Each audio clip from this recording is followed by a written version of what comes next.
Assalamualaikum warahmatullahi wabarakatuh. Perkenalkan, nama saya Rasmita Jako. Saya dari kelas A, Pendidikan Geografi. Baiklah, di sini saya akan menjelaskan mengenai keadaan ekonomi saat ini dalam sudut pandang geografi. Para ahli geografi Indonesia sepakat untuk menguraikan definisi geografi sebagai ilmu yang mempelajari persamaan dan perbedaan fenomena geosfer dengan sudut pandang kelingkungan atau kewilayahan. Menurut Bintarto 1981, geografi mempelajari hubungan kausal gejala-gejala di permukaan bumi, baik secara fisik maupun menyangkut makhluk hidup beserta permasalahannya melalui pendekatan keruangan, pendekatan ekologi, dan pendekatan regional. Untuk kepentingan program, proses, dan keberhasilan pembangunan, secara umum geografi adalah ilmu yang mempelajari tentang lokasi serta persamaan dan perbedaan atau variasi keruangan atas fenomena fisik dan manusia di atas permukaan bumi. Melalui perencanaan pembangunan ekonomi daerah dilihat secara keseluruhan sebagai unit ekonomi atau ekonomi entity, yang di dalamnya terdapat unsur-unsur yang berinteraksi satu sama lain. Maka pertumbuhan dan pembangunan ekonomi adalah dua konsep yang tidak dapat dipisahkan.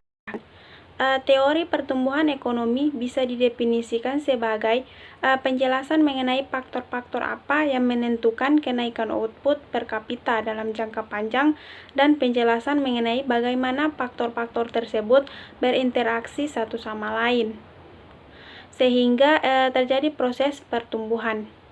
Jadi, teori pertumbuhan ekonomi tidak lain ialah suatu kriteria yang logis mengenai bagaimana proses pertumbuhan terjadi.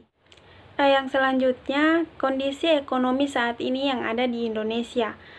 Saat ini kita seluruh masyarakat dunia sedang ditakuti dengan perkembangan dan penyebaran virus COVID-19 yang begitu cepat menyebar ke berbagai negara di dunia. Tidak bisa dipungkiri, sampai sekarang jumlah angka yang meninggal akibat COVID-19 semakin bertambah. Begitu juga halnya dengan jumlah yang positif COVID-19. Pada tanggal 20 Maret kemarin 2020, pemerintah memastikan ada 369 kasus COVID-19 di Indonesia. Jumlah ini bertambah 60 kasus dari pengumuman sebelumnya. Sesuai data pada tanggal 20 Maret, jumlah pasien yang meninggal di Indonesia sebanyak 32 orang dan pasien yang sembuh 17 orang. Presentasi pasien COVID-19 yang meninggal di Indonesia mencapai angka sekitar 8%. Pemerintah saat ini sudah melakukan sistem lockdown, social distancing, yang dimana semua kebijakan ini dibuat untuk meminimalir penyebaran virus mematikan ini. Tentunya kebijakan ini sudah dipikirkan terlebih dahulu dan kebijakan ini juga diterapkan oleh negara lain. Tentunya kebijakan ini membawa dampak positif dan juga dampak negatif, terlebih ke dampak perekonomian bangsa. Dengan mulainya penerapan sistem lockdown yang ditetapkan oleh pemerintah, keadaan ekonomi Indonesia semakin lama semakin menurun.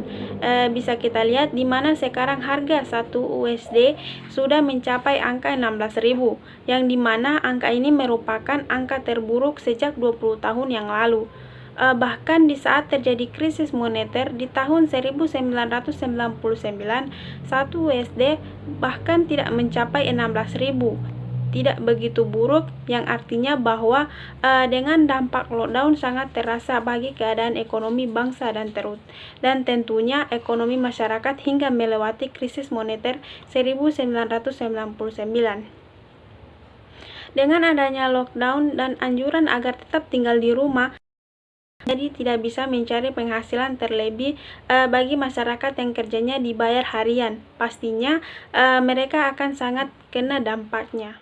Tentunya, sebagai bangsa yang besar, kita tidak menginginkan hal ini terjadi.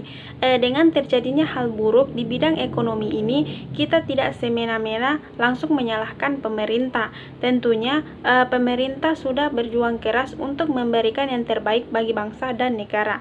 Bukan hanya Indonesia saja yang terkena dampak di bidang ekonomi, tetapi juga negara lain. Dari analisis dampak COVID-19, di mana jelas bahwa wabah COVID-19 ini membawa pengaruh terhadap ekonomi Indonesia. Itulah penjelasan materi dari saya. Lebih dan kurangnya saya mohon maaf. Assalamualaikum warahmatullahi wabarakatuh.